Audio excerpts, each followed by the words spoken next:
Ride with the mob, alhamdulillah. Check you and me, and do your job. Earth is the name, been ballin' in the chain. Turn up what I watch, Prezi plain Jane. You make any day, rest in peace of my superior.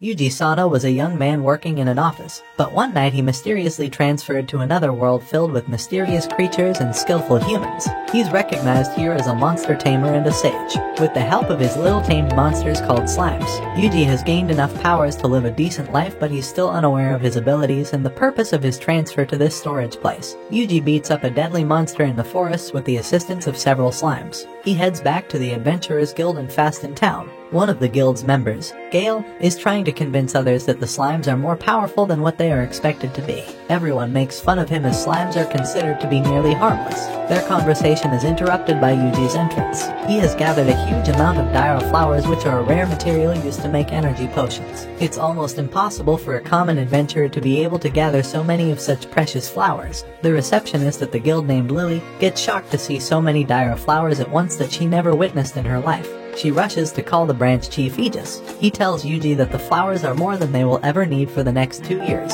Everyone there becomes suspicious of Yuji's identity. But before they can inquire further, an adventurer, Rijin, rushes into the building.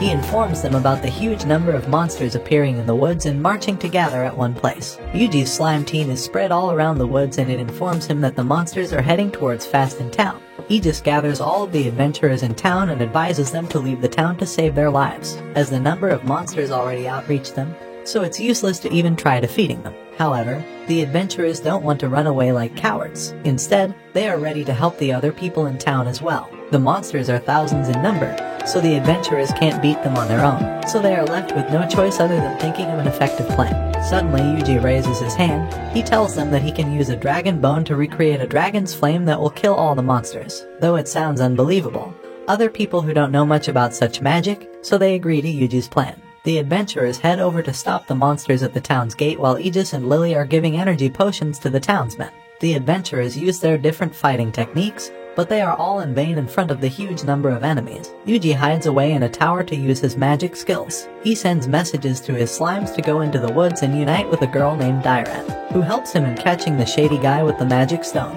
He's the one who attracted the monsters in the woods. However, the stone can kill the person who touches it, so the slimes are scared to proceed. But with the spells casted by Yuji, the slimes succeeded in catching the man and sealing the stone as well. Unfortunately, the captured man kills himself before he can get inquired. Yuji calls the slimes back to town to help the adventurers. Yuji has lied about the dragon bone and the recreation of the dragon flame. Actually, he is using his own magic skills to defeat the monsters. He has to hide since he can't reveal it to the people around, as they are not familiar with such strong magic yet. After checking out the town map and the several skills he has, Yuji finally figures out a way to defeat the monsters without getting suspicious. He tells Lily to call everyone back inside town, but a monster has crossed the premises of the town already. The adventurers Gale and Rijin ask others to leave them with the monster and save others. Luckily, Yuji's tamed monster, the Proud Wolf, saves them and brings them inside town. After putting a barrier all around the town, Yuji casts an outward fire spell and kills most of the monsters, but a few are still left. Such spells are so powerful that they can kill their own caster because of the mana cost. If the caster has no mana remaining, it will start costing his life points. It's considered impossible for a common tamer like Yuji to cast them. Surprisingly, Yuji is already positioned to cast it again to sweep away the remaining monsters. Everyone is shocked at the display of magical powers they have never witnessed before. Yuji falls unconscious after the second attack and opens his eyes in the Adventurers Guild's room. Lily brings soup to thank him for saving the town. There is a celebration going on in the honor of Yuji, but before the town gets more suspicious about Yuji's powers, he decides to sneak out to another town with his group of slimes and the Proud Wolf. Meanwhile, Aegis investigates the woods and finds the shady man's lantern and the sealed stone.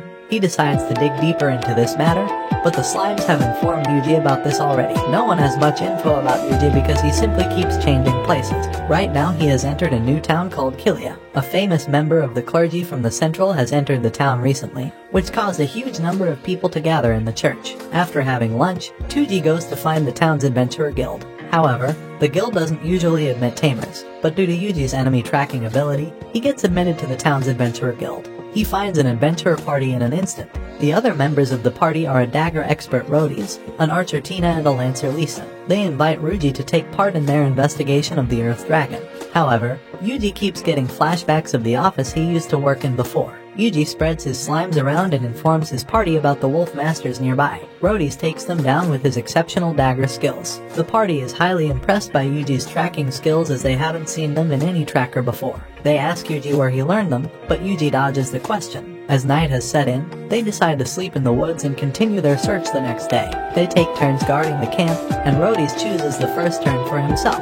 Yuji was just another average office worker who used to spend his day buried under files or stuck to the computer screen. One night while doing overtime, he took a nap but woke up in a strange place that looked like a video game, in which he could see his skills and power levels and discover new abilities as well. At first, Yuji believed he was hallucinating due to exhaustion. However, he suddenly saw a slime monster nearby who led him to a house filled with books about different skills and magic. There he also found more slimes there who got tamed by Yuji instantly. Each slime picked up a book to read, and whatever book they read, its knowledge and skills were transferred to Yuji. That's how he became a sage with vast knowledge and abilities. He can hear and talk to his slimes in his mind. He can also transfer spells through them as well, making people believe that the slimes are performing the magic. Back to the present, Yuji wakes up in the middle of the night when the slimes inform him about Rhodes running away during his shift. The two girls also find it suspicious and follow Rhodes. He stops at a small house where the infamous bandit Jelios is hidden.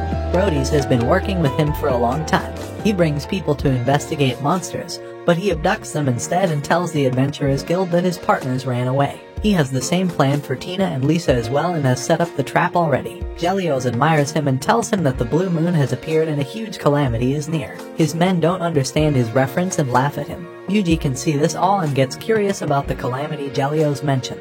However, he needs to save the girls first, so he sends his slimes to surround the bandits. He casts a freezing spell which turns all of them into ice. Yuji tells Tina and Lisa that his slimes have done this all. With the slimes' help, they are safe to continue their investigation about the Earth Dragon. The slimes make all the arrangements, from finding a camping place to providing food for them. The girls are just stunned at the magical display and decide to rely on Yuji in their further journey. After setting up the camp, the girls go to sleep but Yuji is still thinking about the Blue Moon salvation and the upcoming calamity Jelios mentioned. The next morning, they continue their search for the Earth Dragon. They reach near the Grand Canyon, also known as the Valley of the Wind, because it gives out gusts of wind every now and then. Yuji gets flashbacks of how the people of Faston were amazed by his powers and the girls showed the same reaction.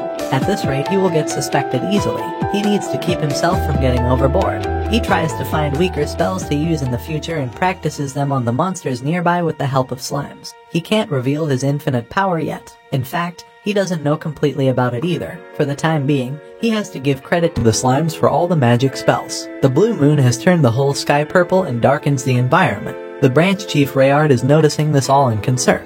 His worry is elevated when he gets informed by Father Stale that the blue moon is known to bring calamity, and that they need to be cautious. Everyone was glaring at the color-changing sky when all of a sudden, a stone falls from the sky and turns into a huge dragon levitating in the air. Lisa gets scared and suggests returning back to the town from the route of the Wind Valley. The gusts of wind will keep away the monsters. Yuji instructs his slimes to take the lead so he can kill the monsters on the way by transferring spells. They have almost passed the valley but get blocked by the Earth Dragon. It was hiding under the ground for the whole time, therefore he never got affected by the wind. Lisa and Tina rush to hide and call Yuji. However, he wants to face the Earth's dragon. Yuji can't use big spells in front of the girls and uses the small ones. None of the spells seem to be working. The Earth dragon has a tough shell that is helping him in defense. Finally, Yuji thinks of a plan.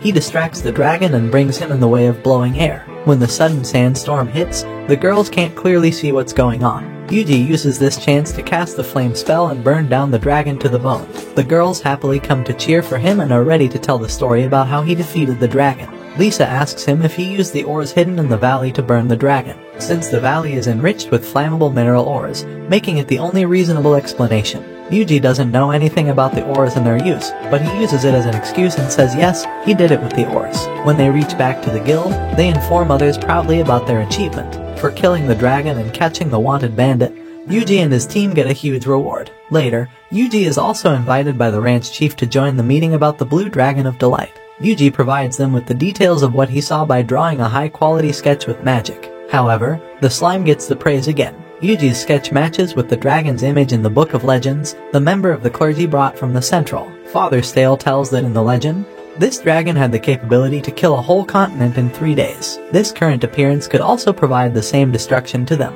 He further tells them that the deadly dragon was defeated by a divine emissary with incompatible powers. It's impossible to find such an individual in the present. This leaves Rayard in deep thoughts. Suddenly he remembers a historical event about which he tells everyone about it. Around 30 years ago, during summer, the sun was shining at its highest peak, but the moon came in his way and caused a huge eclipse. That day a ritual was performed in the capital's Grand Cathedral. It was a soul-summoning ceremony and it was supposed to be effective after 30 years from that day. It turns out to be last week at the present time. The summoned spirit has entered this world already that will defeat the upcoming calamity, but it's still unknown who he is. That spirit was called to defeat the upcoming calamity. Meanwhile, the dragon is continuously growing under the darkened clouds and will proceed to destroy the world soon.